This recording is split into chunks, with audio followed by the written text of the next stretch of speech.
Setelah pada waktu itu malam Jumat, hari Jumat beliau turun. Pada waktu itu posisi orang tua Runi Eskatiri sebagai tokoh Udulol Ulimol Pahala pada waktu itu pulang dari masjid setelah salat Jumat. Kebetulan sarungnya pada waktu itu dijemur.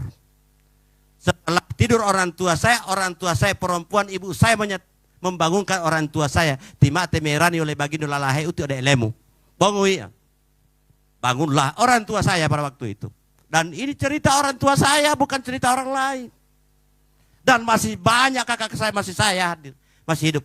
Kakak tertua saya sebagai pimpinan utama ilmu sekarang. Dan masih ada saudara kandung saya, para Ritisno Katiri Kaci itu. Saya yang paling ada. Dan mereka yang masih bisa menyaksikan ungkapan-ungkapan Pak Iran dan orang tua saya. Dan sudah mereka lah yang menyampaikan ke saya, orang tua saya dan Pak Iran dan Pak Kibagini menyampaikan saya. Dan jaminan saya harus kalian percaya masih ada saudara-saudara tertua saya. Kakak tertua saya lahir sebelum ilmu mata turun.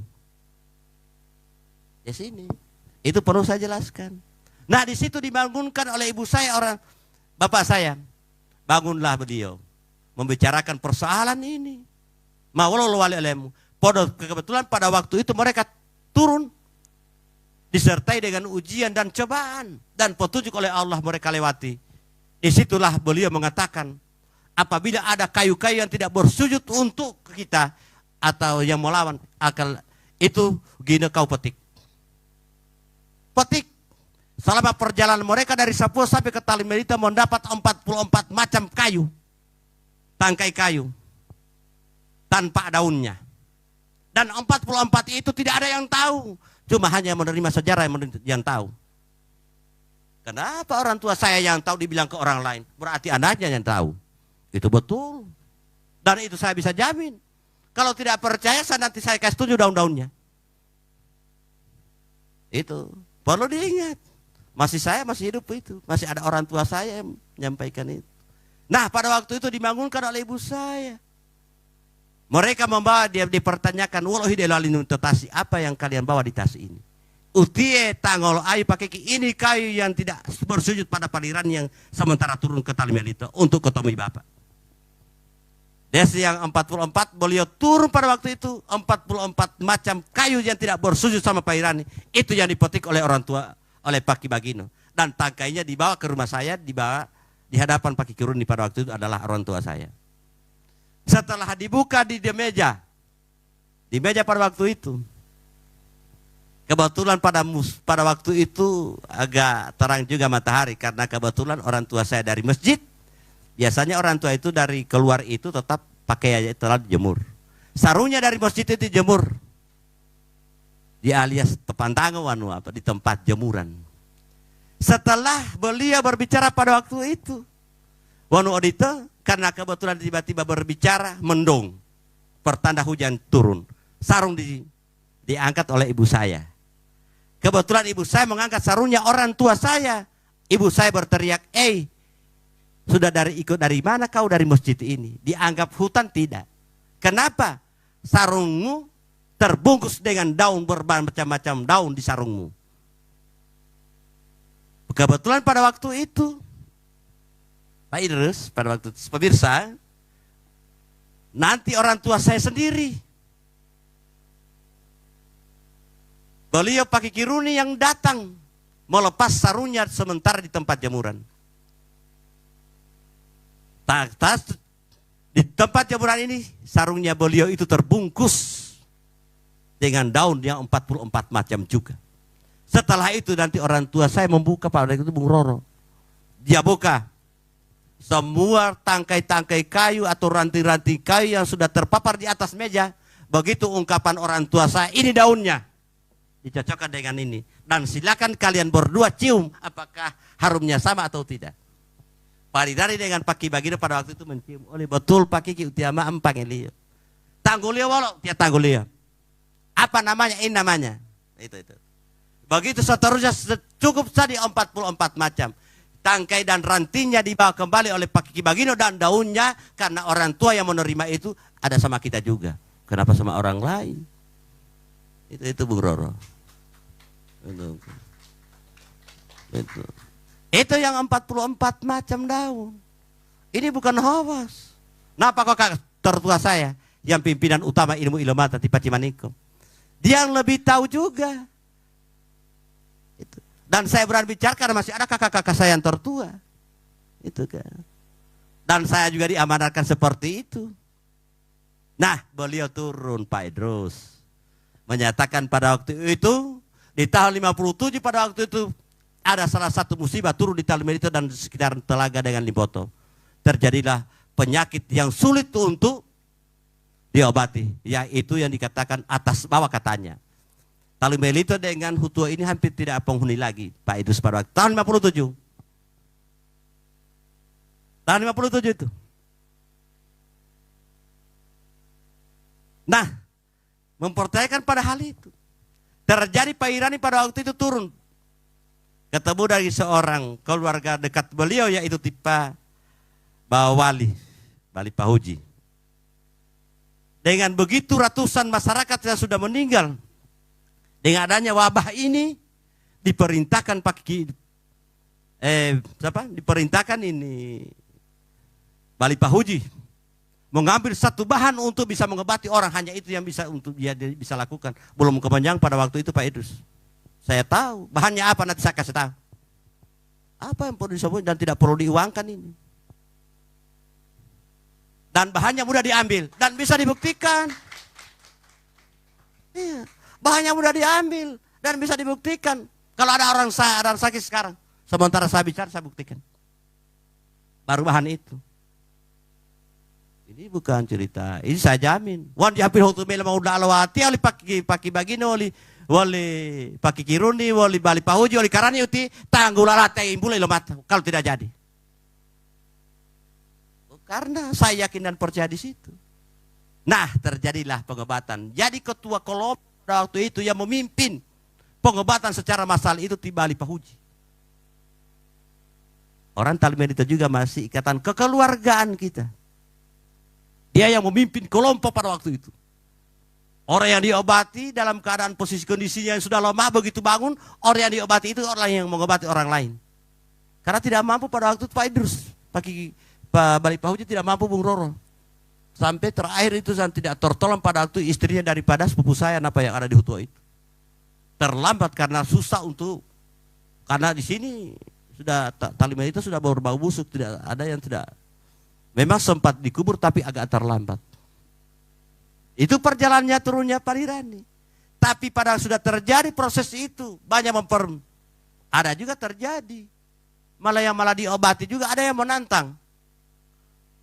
Ilmu Irani ada yang mengatakan, ilmu Pak Irani itu yang mengatakan ada ilmu ruhullah, ada ilmu tarik, ada ilahiyah, sapakur macam-macam lah. Apa yang menjadi orang-orang yang mengatakan ilmu itu guru-guru tarekat, Pak Irani hanya kata apa? Tidak ada yang dia setujui ilmu ini. Dia menunggu kesimpulan apa yang diungkapkan oleh seorang pamannya, itu yang diakui bahwa ilmu ini namanya ini. Despa proses itu. Beliau ketemu orang tua saya pada waktu itu sudah membagi apa ranting-ranting. Ini adalah berbuat baiklah. Bukan penyatuan ilmu dalam diri, itu keliru. Ulut hai bisa lah oleh pahuli. Boleh maaf kue. Tipa palawate tajola siti. Tagolalate imbulo tipa palate mau dapat golar ta lolo opo lo oli ada itu dulu lo lima pala lo talawan boy pulau. Karena dalam golar adat itu seperti itu dan gelar Ilomata adalah talo tuntut pahuli. Ya taton talo tuntut pahuli. Tidak ada. Ini isu berkembang bahwa ilmu pahuli Pak Irani menuntut ilmu di rumah neneknya. Neneknya mana? Ampun nenek moyang. Saya tahu persis masih ada kakak-kakak saya yang hidup. Yang tempat jadi tuntutan ilmu itu adalah di rumah saya dan masih ada pondasinya. Tidak bukti dong. Dan disitulah nama pahuli muncul. Kata berbuat baiklah, bukan penyatuan ilmu dalam diri, itu keliru. Karena hanya banyak yang baku pei Pak Idrus. Makanya itu tersaru namanya pahuli itu berilmu yang menyatu dalam diri, maaf. Ilmu sudah menyatu dalam diri, katakan lagi pahuli. Diajak untuk berbuat baik karena ilmu sudah pada diri kita. Itulah Ilomata. Lagi Bung Roro. Nah, munculnya pada waktu itu. Di tahun 59 muncullah nama pahuli. tahun 60 awalnya doa Ilmata di Gorontalo ini. Di tempat kediaman rumah orang tua kami pada waktu itu. Pada tahun 60 ingat tulis itu. Kira-kira ya itu dulu. Bagaimana Pak Ustadz? Sudah cukup atau masih lagi ini? Mas Tagantung. Jangan sampai ada yang saya lewati. Yang dua pertanyaan tadi. Jadi nama itu sebelumnya itu sudah dijelaskan. Yang kedua apa? Kronologis perjalanan berdirinya organisasi dari tahun berapa? Karena yang kami dengar dan ketahui dari tahun 88 sampai 99 organisasi ini tidak jadi, bahkan bisa dikatakan tidak bisa. Mohon penjelasannya. Oh iya. Tadi kan saya sudah jelaskan secara kronologis sekali ini. Kalau mau diulas saya memang tadi itu dari tahun 88 sampai 98 memang begitu perjalanannya. Nanti pada waktu tahun 99 bulan Oktober dengan banyak membantu pada waktu itu yang akan membesarkan ini mulai organisasi termasuk ketua umum organisasi yang sekarang. Beliau itu yang menyusun konsep, tidak ada orang lain. Bahwa Udin Jakaria yang sebagai penggagas dengan Muhtar Labawa pada waktu yang bawa surat-surat ini ke kantor Kodim pada waktu, karena di kantor kita pada waktu itu kantor desa saja sulit mesin tik. Terpaksa kasihan mereka berdua pada waktu itu Pak Udin Jakaria ini. Dan sekarang berbicara pengalaman perjalanan daripada organisasi itu, Pak Udin juga lebih tahu karena dia yang membuat itu. Dan tidak salah menjadi ketua umum dan harus beliau juga menjadi ketua umum karena dia tahu, karena dia juga berbuat. Makanya jangan berani ganti. Jangan berani ganti yang tidak pernah berbuat. Berbuat dulu baru itu mengganti. Pantasnya Pak Udin Jakaria yang ganti karena saya juga yang membahas surat-surat yang dia lakukan. Dan keluar pada waktu itu saya dengan Yamin Rajawali yang menandatangani di akta notaris. Des keluarnya nama itu di akta notaris, nama saya dengan nama Yamin Rajawali pada waktu itu. Di hadapan notaris Ibu Lisanento pada waktu itu. Di era pada tahun 98-99 akhir. Keluarlah pada waktu itu terdaftar urutan nomor 15. Di 2000 pada tahun keluar 2000 jadi itu dasar utamanya. Tahun 2000 keluarlah dari akta notaris dan itu menjadi dasar rekomendasi kita kemana-mana. Sampai ke Kementerian Agama. Dan Kementerian Agama itu kita melalui sidang. Saya disidang oleh pihak Departemen Agama. Dan pada waktu itu kepala Departemen Agama pada waktu itu adalah orang Kota Mobagu. Sukunya Pak Idrus Mengkodompit. Tapi ini Tompokan. Pada waktu itu kepala Departemen Agama dan saya hafal kenapa saya disidang kalau sudah saya tahu. Ini bukan hatira hayalan ini Pak Idrus. Dan kebetulan pada waktu itu lolos dari Pak Tompokan. Kepala Departemen saya lolos di sidang pada waktu saya di sidang. Kadoira disidang oleh Majelis Ulama di kantor keagamaan. Nah pada waktu itu saya disidang mempertanyakan karena Ilmata itu pada waktu itu ada yang menyatakan Ilmata itu ada ilmu yang mengajarkan ajaran-ajaran non-Islam. Tapi itu saya bantah, itu ajaran pada tahun 85. Kalau ini berbicara 55. Itu keliru. Makanya di situ itu dipertanyakan ke saya pada waktu itu. Pada waktu itu saya langsung ke Kesbang.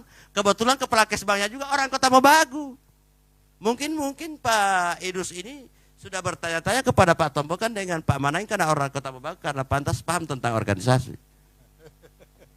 Karena kebetulan pada waktu itu kepala Kesbang yang mengeluarkan surat terdaftarnya ilmu Ilmata di Kabupaten Gorontalo, yaitu Manangin yang kepala Kesbang pada waktu itu Pak Manangin. Kebetulan juga sahabat saya. Keluaran sampai terdaftar di Kabupaten Gorontalo pada waktu itu. Di era tahun 99 akhir 2000 diresmikan pada waktu itu. Karena kita menyesuaikan dengan doa bulan Safar pada nanti tahun 2000. Itu telah pelantikan oleh pihak pemerintah daerah dan dikukuhkan pengurus organisasi pada waktu itu. Sampai dunia sekarang sudah 21 tahun organisasi berdiri tegak. Dan tidak ada pengaruhnya untuk siapa-siapa. Karena orang-orang lain tidak senang sudah membantu karena tidak punya kesempatan untuk membohongi orang-orang Ilmata yang ada di organisasi. Orang-orang yang tidak ini karena tidak merasa punya kesempatan dengan saya, makanya juga ada pihak-pihak orang tertentu untuk mendirikan, maaf saja. Tapi silakan mendirikan, tapi punya dasar saya dengan adanya surat pengunduran resmi dari pimpinan utama ilmu ini, Ilmata hanya satu tidak dua. Iya, kita berikan tepuk tangan. Jadi sudah cukup Pak Idrus ya. Terima dari kasih. sejarah nama sampai dengan proses organisasi ini berdiri, dan tadi sudah dikupas tuntas oleh Bapak Ketua Umum Dewan Pembina, pakar ilmu Ilomata serta sejarah ilmu Ilomata. Jadi kita tidak perlu ragukan lagi penjelasan beliau. Ada lagi yang bertanya? Siap. Diserahkan ke nanti ini mungkin bisa bertukaran lagi karena ada teman lagi anggota lain yang ingin bertanya. Jadi kita isi dulu 3 kursi ini karena kita masih memperhatikan protokol kesehatan. Baik, silakan Matadol, nama dan dari daerah mana, kemudian pertanyaan singkat, padat dan jelas Pak, supaya Pak pasti juga menjelaskan secara terperinci. Baik, silakan. Terima kasih. Assalamualaikum warahmatullahi wabarakatuh. Yang terhormat pimpinan utama Hui Ilomata Gorontalo. Yang terhormat Dewan Pakar.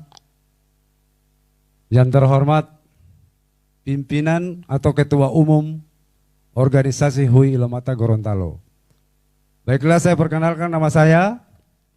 Nama saya Haryono Tolinggi, pimpinan cabang Kabupaten Bola Among Ondo Utara.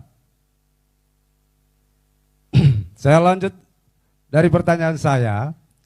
Yang pertama, siapakah sesosok Pak Kiki Bagino?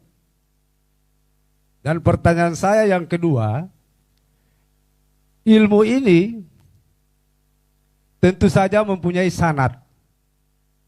Apakah Paliran itu atau Al-Mukarramah yang kita sebut dengan hormat, dia menerima langsung melalui perantara, seperti contohnya Baginda Rasulullah? Apakah dia melalui perantara Jibril atau secara langsung, sehingga diberi nama apa namanya yang sebenarnya sebelum Pohuli? Dan kenapa terjadi adanya Pohuli dan kenapa terjadinya Ilomata itu tahun berapa? Karena tadi konsep yang ada cuma disebut Pohuli sesuai dengan penjelasan dari Dewan atau pimpinan Dewan Pakar. Kemudian yang jadi dasar tuntutan Ilomata itu dasarnya seperti apa? Terima kasih. Assalamualaikum warahmatullahi wabarakatuh. Baik, terima kasih. Itu saja, ada beberapa pertanyaan. Mungkin bisa dijelaskan Pak Sisa? Ya. Silakan. Terima kasih Saudara Haryono Tolinggi, pimpinan cabang Bolamang Utara. Ini dia menurut saya pertanyaan-pertanyaan ini mereka sudah susun baik bahwa saya tidak bisa menjawab pertanyaan ini. Tapi saya yakin dan percaya pertanyaan ini memang hubungan perjalanan ilmu Ilomata dan pribadi saya. Ya. Makanya bukan bersifat menggurui, tapi ini saya jelaskan. Ya. Nah, pada waktu itu di 99 bulan Desember, dekat-dekat pengukuhan daripada organisasi disahkan tahun 2000, tiba-tiba pada siang seperti ini, saya melaporkan hasil-hasil saya, kinerja untuk memperjuangkan organisasi saya menghadap ke beliau.